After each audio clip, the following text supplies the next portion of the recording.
And your sadness leads you to the shocking conclusion that has been discovered by every panty-waist fascist in the history of the world, which is shut up the other side. And the way to shut up the other side is to bloviate about microaggressions. Because once you start talking about microaggressions, then you get to call the guys with the guns. So, for those who don't know, what is a microaggression?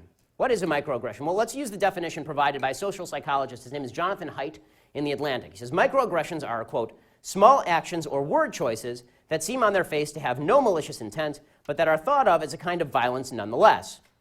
So your subjective perspective on when you have been aggressed is all that counts. You don't actually have to have been aggressed. Nobody has to have insulted you, but all that matters is that you feel as though you have been aggressed. Now, what Haidt says in The Atlantic, he says that this actually creates unstable people. It actually creates mental illness to push the microaggression culture. He says the recent collegiate trend of uncovering allegedly racist, sexist, classist, or otherwise discriminatory microaggressions doesn't incidentally teach students to focus on small or accidental slights. Its purpose is to get students to focus on them and then relabel the people who have made such remarks as aggressors. You know, in psychology, when people are depressed, when they're having psychological states, one of the things that they've learned to use is something called cognitive behavioral therapy. The psych majors in the room should know what this is. Right? Cognitive behavioral therapy is the idea that you can actually break the chain of your thought. Right? You identify the part in your thought where you went wrong, and then you stop, and then you fix it. Right? But that microaggression culture does the opposite. It tells you that everything you feel bad about, it doesn't even have to be true. Somebody has microaggressed you in a way, and thus everything is justified. And so I'm offended now becomes the trump card. Right? My subjective feeling of offense trumps anything that you were saying. It doesn't matter that what you were saying is true. Right? Facts don't care about your feelings, but we're all supposed to care about your feelings more than we care about the facts. And so if I'm microaggressed, a certain privilege attaches to victimhood. Self-appointed victimhood, not even real victimhood. You call yourself a victim. You call yourself microaggressed, and all of a sudden everybody is supposed to collapse in front of you and beg you for forgiveness. And in order to avoid these microaggressions, we create trigger warnings, right? These idiotic trigger warnings. And you know, I promise you that the people who have actually faced down triggers in the field are the last people who would be advocates of the trigger warning nonsense that is pushed on college campuses.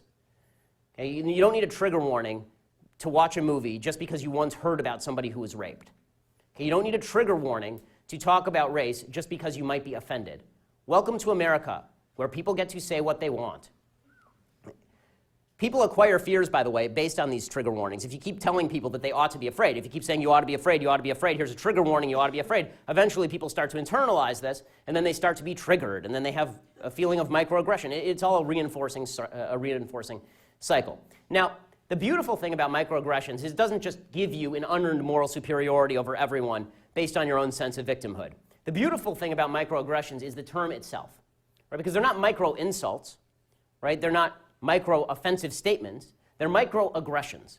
The idea being that you have now been aggressed upon, that somebody has done something aggressive to you. And for those of us who live in the real world, the way that aggression is usually met is with aggression. Right? If somebody punches you in the face, you punch them back in the face. Right? But what the term microaggression does is it now violates the cardinal rule from kindergarten, sticks and stones may break my bones, but words will never hurt me. The idea being that words will hurt me, and now I can break your bones with sticks and stones. Because words are I have been aggressed upon, right? It was an act of aggression, it hurt me, and now I get to turn around and do something to you like call the guys with the guns.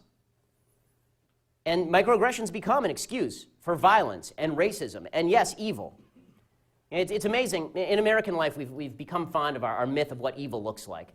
We've become fond of the kind of James Bond myth of what evil is, where evil has now become basically, you know, the guy who is the guy who is at the end of the shadowy table in the James Bond film, and he has a shark tank that is under the floor, and if he doesn't like you, he hits a button, and then he laughs hysterically.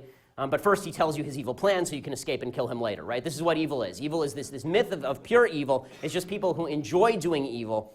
Good people, normal people could never turn evil. This is all a myth. It's not true. Okay, there are actual ways that evil is created, and one of the ways that evil is created is through the microaggression culture. Another way that the evil is created is through unjust